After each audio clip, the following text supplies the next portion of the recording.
দুনিয়াতে কেউ চিরকাল থাকতে পারবে? আমার ধন সম্পদ অনেক আছে, তারপর আমি কি চিরকাল থাকতে পারবো?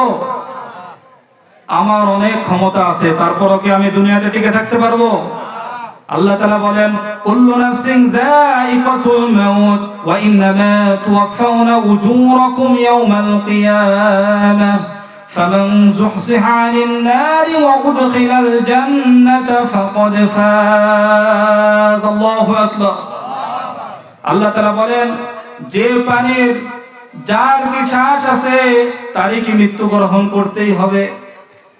আল্লাহ তাআলা আমাদেরকে দুনিয়াতে জীবন দিয়েছেন, এই জীবন একদিন না একদিন শেষ হয়ে যাবে।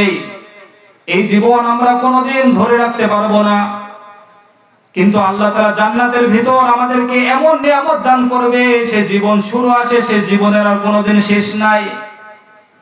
সে জীবন শুরু আছে, জীবনের আর শেষ নাই, চিরকাল থাকবো।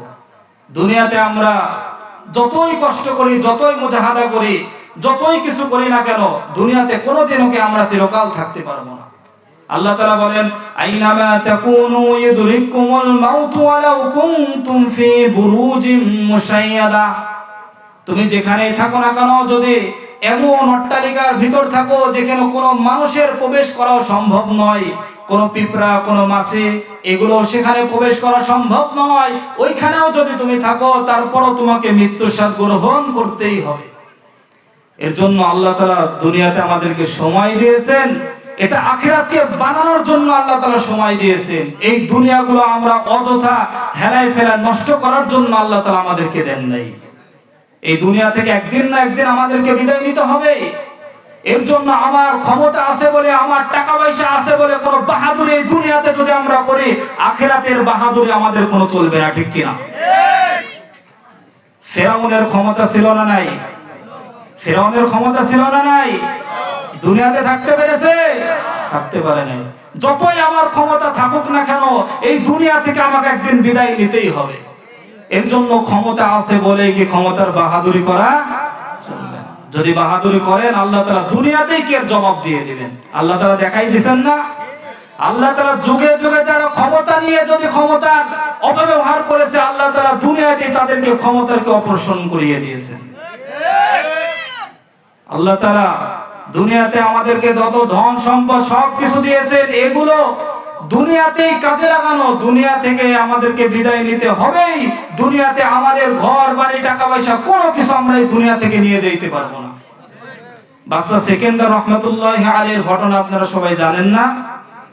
তিনি কি এমন বাদশা ছিল, এমন বাদশা ছিল, তার ধন সম্পদ টাকা পয়সা ক্ষমতার কোনো অভাব ছিল না। কিন্তু যখন তার মৃত্যুর সময় ঘনিয়ে আসলো, মৃত্যুর সময় তার যে অনুসারে তার যে ওজির ছিল তাদেরকে বলল, তাদেরকে ওসিয়ত করে গেল, যখন আমার মৃত্যু হবে, মৃত্যুর সময় আমাকে যখন গোসল দিবা, গোসল দেওয়ার পরে যে খাটনিটা আমাকে রাখবা, আমার হাত দুটো তোমরা কি বাইরে কি বের করে দিবা, বাইরে বের করে দিবা।